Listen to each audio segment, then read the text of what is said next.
मैं प्रमोद आर्यन, संपादक Chanakya news India live TV से। आज हमारे साथ प्रदेश सचिव राष्ट्रीय निषाद संघ के जो 2022 विधानसभा चुनाव के बारे में विशेष चर्चा की जाएगी। माननीय नेता जी,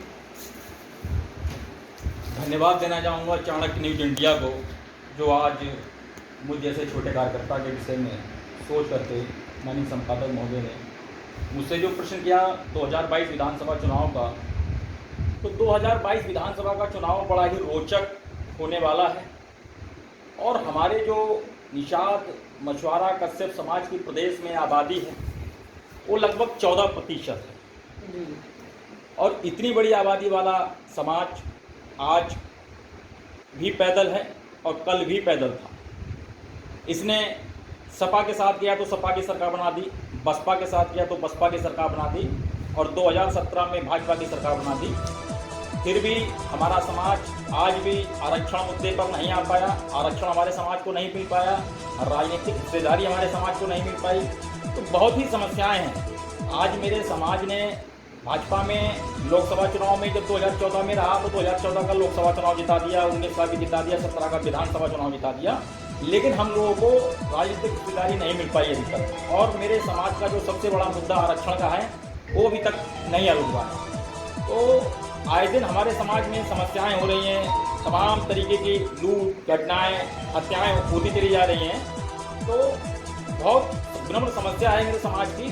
तो मैं तो न्यूज इंडिया को बधाई देना चाहूँगा कि आपने अपने चैनल के माध्यम से मेरे समाज की जो बात रखी है उसके लिए बहुत बहुत बधाई, बहुत बहुत धन्यवाद। और निश्चित रूप से हम 2022 में बड़ा एक माननीय नेता जी, एक क्वेश्चन आपसे है हमारा। आपकी जो दो पार्टियां हैं, एक वीआईपी पार्टी है, एक निषाद संघ पार्टी है, जो ये 2022 चुनाव में किसका साथ देने वाली है? भारतीय जनता पार्टी का या समाजवादी पार्टी का या बहुजन समाजवादी पार्टी का या किसी अन्य पार्टी से जो मतलब सपोर्ट करेंगे? आपकी 14% मतलब आबादी है मछुआरों की, तो ये किसके साथ रहेगा, किसकी सपोर्ट करेगा? इसके बारे में कुछ बताइएगा। देखिए, अभी ये तो कहना मुश्किल है कि समाज किसके साथ रहेगा। समाज स्वतंत्र रूप से स्वतंत्र है। तो समाज, मैं चाहता हूं कि जब दो पार्टियां बन चुके हैं उत्तर प्रदेश में, एक पार्टी का आप नाम बता रहे हैं विकासशील इंसान पार्टी, एक राष्ट्रीय निषाद पार्टी, जी जी, तो समाज मैं समझता हूं कि अपनी ही पार्टी में रहेगा और अपनी ही पार्टी में रह के मान लीजिए 403 विधानसभा की सीटें हैं, जिसमें से 162 विधानसभा की सीट ऐसी हैं जो निषाद बाहुल्य हैं, जिनकी संख्या हर विधानसभा क्षेत्र में 1 लाख से लेकर 1.5 लाख तक है। और बाकी जितनी सीटें आप छोड़ दीजिए, कोई ऐसी विधानसभा सीट नहीं होगी जहां 15,000, 20,000, 25,000, पश्चिमी क्षेत्र में बात कर लीजिए तो कोई ऐसी विधानसभा सीट नहीं होगी जहां 20,000, 25,000 वोट ना हो।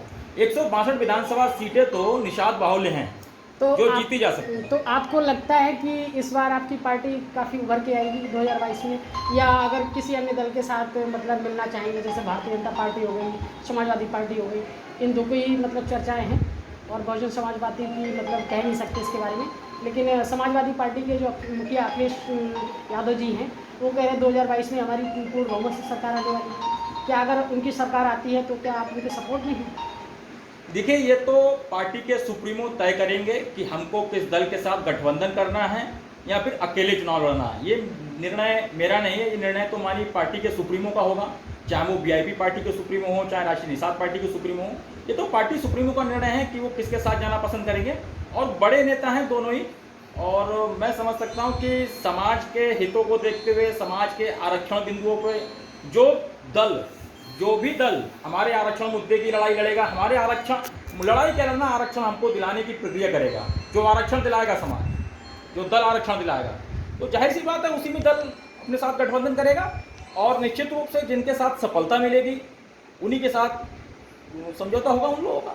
ठीक है, आपका बहुत बहुत धन्यवाद। ऐसे यहीं पर आपको ब्रेक देते हैं और आपसे मिलकर मुझे बहुत खुशी हुई। ठीक है, थैंक यू सर। नमस्कार। जय हिंद, जय Chanakya news India live TV.